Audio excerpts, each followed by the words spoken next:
Hello friend, welcome to my channel vital science. Friend, आज हम बात करने वाले हैं कि अवतल दर्पण द्वारा प्रतिबिंब का निर्माण किस प्रकार होता है।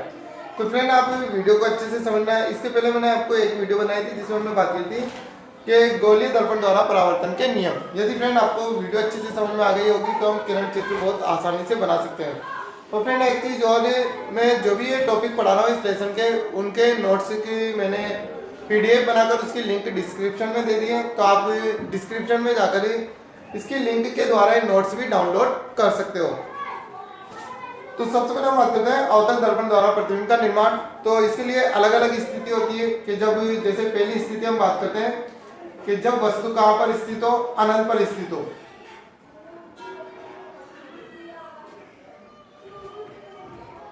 फ्रेंड, इसके अवतल दर्पण से प्रतिबिंब का निर्माण जो अलग अलग स्थिति के आधार पर हमसे पूछा जाता है। तो सबसे पहली स्थिति अपनी कि जब वस्तु अनंत पर स्थित हो तो प्रतिबिंब का निर्माण किस प्रकार होगा तथा उसकी प्रकृति, उसका आकार, उसकी स्थिति कैसी होती है, ये सभी हमें बताना है। तो जैसे वस्तु कहाँ पर है, अनंत पर है। तो जैसे सबसे पहले तो मान लो यहाँ पर ये एक अवतल दर्पण है और ये क्या है, मुख्य अक्ष। अवतल दर्पण है और ये एक मुख्य अक्ष है। तो जब भी कोई वस्तु अनंत पर स्थित होगी तो फ्रेंड उसके लिए हम किरण जो लाते हैं, प्रकाश किरण जो आती है वो कहाँ से आती है, अनंत से आती है। और अनंत से आने वाली प्रकाश किरण को हम क्या मानते हैं, मुख्य अक्ष के समांतर मानते हैं। तो यह प्रकाश किरण जो है वो अनंत से आ रही है, तो ये क्या आ रही है, मुख्य अक्ष के समांतर। तो फ्रेंड, हमने गोलीय दर्पण से परावर्तन के नियम में पढ़े थे कि यदि कोई प्रकाश किरण मुख्य अक्ष के समांतर चलकर आती है तो वो परावर्तन के पश्चात कहाँ से गुजरती है फ्रेंड, फोकस बिंदु से गुजरती है। तो कहां से गुजरेगी, फोकस बिंदु से।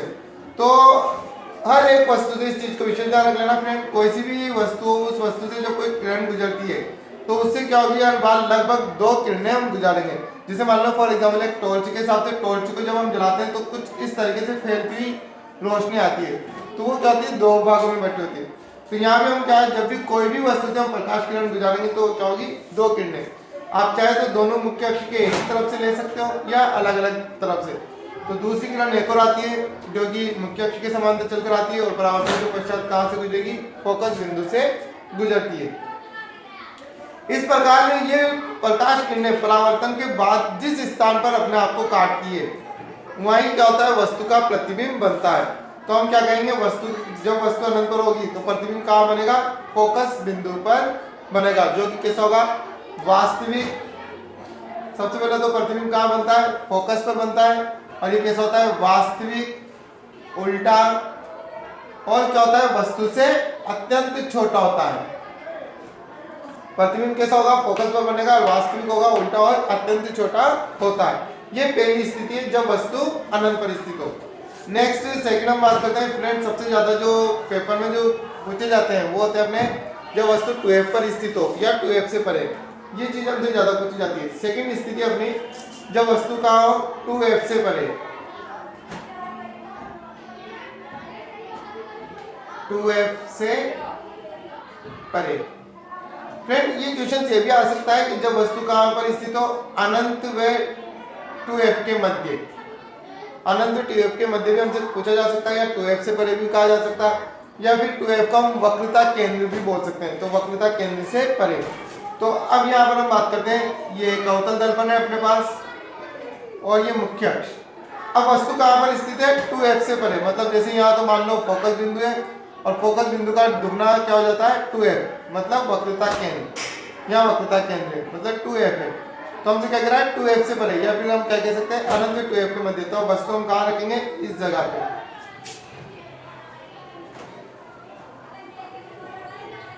अब वस्तु कहाँ है, अनंत 2f के मध्य, तो हमें इसका प्रतिबिंब कहाँ बनेगा, कैसा बनेगा, इसके बारे में बताना है। तो फ्रेंड, सबसे पहले तो एक चीज ध्यान रखना, जहां भी हम वस्तु रखेंगे अब आगे से, तो उस वस्तु के आगे जो भी आपको पॉइंट नजर आता है उसी पॉइंट से आप दूसरी किरण, एक किरण तो हर एक स्थिति में क्या होगी, मुख्य अक्ष के समांतर चल के जाती है।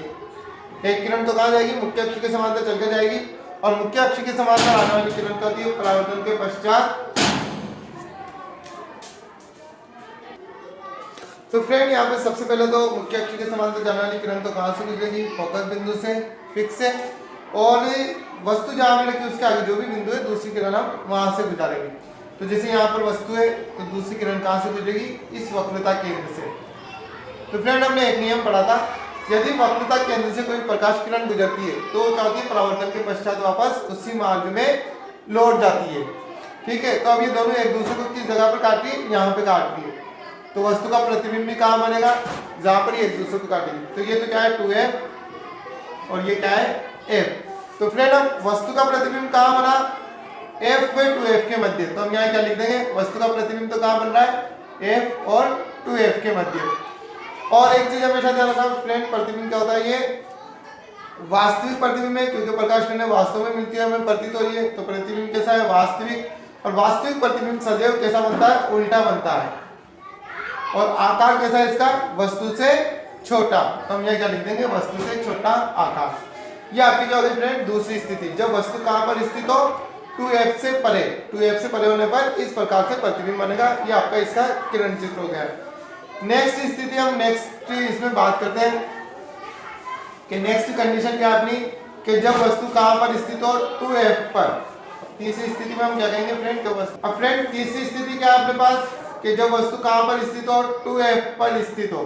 अब तीसरी स्थिति अपने पास जब वस्तु 2f पर स्थित हो, तो इसके लिए हम चित्र कैसे बनाएंगे, ये तो अवतल दर्पण और मुख्य अक्ष, ये तो हो गया AF अपने पास, और इसका डबल दूरी पर क्या हो गया 2f। अब फ्रेंड वस्तु कहाँ पर है, 2f पर स्थित है।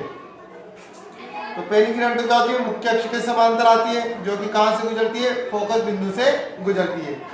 और दूसरी किरण कहाँ से गुजरेगी, जहां भी वस्तु इसके आगे जो भी पॉइंट आ रहा है, दूसरी किरण वहां से हम गुजार देंगे। तो ये आपकी दूसरी किरण हो गई। अब ये क्या हो जाती है, मुख्य अक्ष की क्या हो जाती है फ्रेंड, समांतर।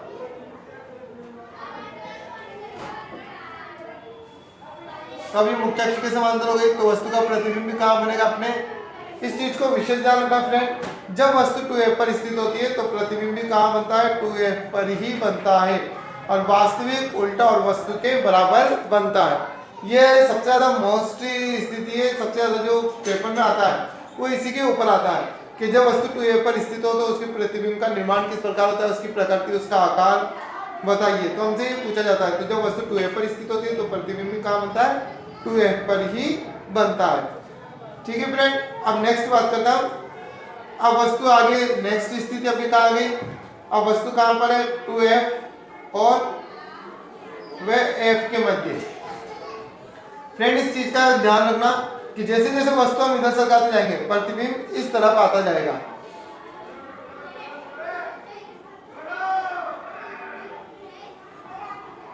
अब वस्तु कहाँ आ गई अपनी, इस तरीके से वस्तु अपनी f और 2f के मध्य। तो इसमें भी सेम, पहली तो मुख्य अक्ष के समांतर जाएगी और कहां से गुजरेगी, फोकस बिंदु से गुजरेगी। दूसरी इसके आगे जस्ट ये बिंदु है, फोकस से जाएगी, और ये क्या हो जाएगी, मुख्य अक्ष के समांतर। अब जो प्रतिबिंब बनेगा वो कहां बनेगा, 2f और अनंत के मध्य। वस्तु जैसे जैसे इधर सरकती जाएगी, प्रतिबिंब इस तरफ सरकता जाएगा। पहले 2f पर बना था और अब प्रतिबिंब कहां बनेगा, 2f से परे।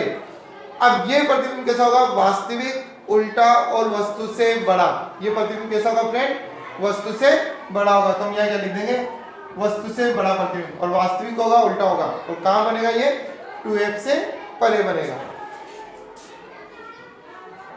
और इसके बाद अपने पास नेक्स्ट, अब वस्तु अपने पास कहां पर है, f पर। अब वस्तु की स्थिति क्या आ गई फ्रेंड, जब वस्तु कहां पर स्थित हो, f बिंदु पर स्थित हो। तो इसमें पहली तो मुख्य अक्ष के समांतर चलकर जाती है और कहां से गुजरेगी, फोकस बिंदु से। और दूसरी किरण, अब इसके आगे दूसरा पॉइंट कौन सा आ रहा है, सीधा क्या आ रहा है, ये ध्रुव। तो अब दूसरी किरण कहां आ जाएगी, दर्पण के ध्रुव पर।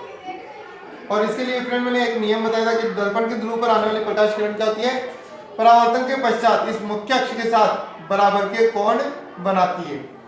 तो ये क्या बनाएगी, ये दोनों कोण क्या बनाती है, आपस में बराबर। अब ये किरणें कहां जाकर मिलेगी फ्रेंड, अनंत पर। तो हम क्या कहेंगे, जब वस्तु फोकस बिंदु पर है तो प्रतिबिंब कहां बनेगा, अनंत पर बनेगा। जब वस्तु अनंत पर थी तो प्रतिबिंब कहां बन रहा था, फोकस बिंदु पर। अब वस्तु कहां है, फोकस बिंदु पर, तो प्रतिबिंब कहां बनेगा, अनंत पर बनता है। और ये भी कैसा होगा, वास्तविक, उल्टा और वस्तु से बहुत बड़ा होता है। और एक स्थिति और देख लो फ्रेंड, इसमें लास्ट अपने पास जो बची है, जब वस्तु f व ध्रुव के मध्य स्थित हो। मतलब जब वस्तु कहां पर स्थित हो, f और इस ध्रुव मतलब P के मध्य।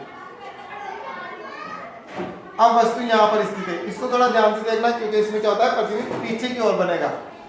एक तो मुख्य अक्ष के समांतर गई और मुख्य अक्ष के समांतर जाने वाली प्रकाश किरण परावर्तन के पश्चात कहां से गुजरती है, फोकस बिंदु से। एक तार गई दर्पण के ध्रुव पर गई और ये क्या करती है बराबर के कोण बनाती है। तो अब फ्रेंड ये जो किरण होती है ये आगे की तरफ तो ना मिलकर ये क्या होती है पीछे की तरफ मिलती है, मिलती हुई प्रतीत होती है, ये यहाँ पर मिलती हुई प्रतीत होती है। तो फ्रेंड अब प्रतिबिंब कहाँ बनेगा, पीछे की ओर, जो कि कैसा होगा आभासी और सीधा। इस चीज का विशेष ध्यान रखना। अब प्रतिबिंब कैसा होगा आभासी, सीधा और वस्तु से बड़ा प्रतिबिंब होता है।